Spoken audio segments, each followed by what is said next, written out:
Marvel এবং ডিসির তাদের ভেতরকার ঝামেলা, এবং এই ঝামেলার জন্য ক্যাপ্টেন মার্ভেলের মতন একটা চরিত্র ধ্বংস হয়েছে।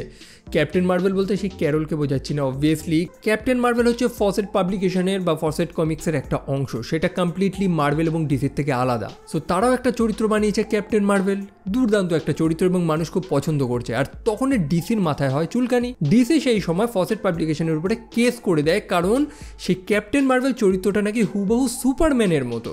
1950 থেকে 1953 প্রায় 3টে বছর ধরে এই কেসটা চলতে থাকে এবং অবশেষে ফসেট পাবলিকেশন এই কেসটা তুলে নেয়। আর সত্যি কথা বলতে সুপারম্যানের সাথে আপনি কোনোভাবে শাজাম চরিত্রটার কানেকশন পেয়েছেন? আমি তো পাইনি। তবে ডিসি সেই সময় এরকম একটা কেস করে। কেন করে?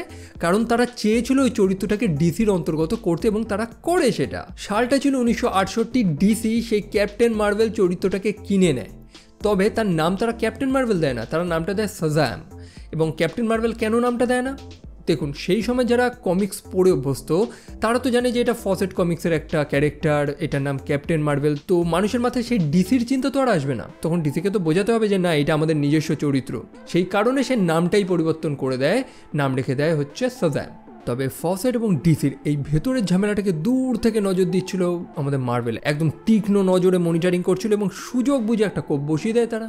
ঠিক সেই 1968 সালে মার্ভেল কমিক্স ক্যাপ্টেন মার্ভেল এই নামটাকে ট্রেডমার্ক বানিয়ে দেয় এবং নিজস্ব একটা চরিত্র বানিয়ে দেয়। মানে বুঝলেন তো, ডিসি সেই চরিত্রটাকে কিনলো, কিন্তু তারা তো ক্যাপ্টেন মার্ভেল নামটা দেয়নি, তারা নামটা দিয়েছে হচ্ছে শাজাম। সো এই নামটাকে মার্ভেল কিনে নেয়, বলে দেয় যে হ্যাঁ, ক্যাপ্টেন মার্ভেল এখন আমাদের চরিত্র।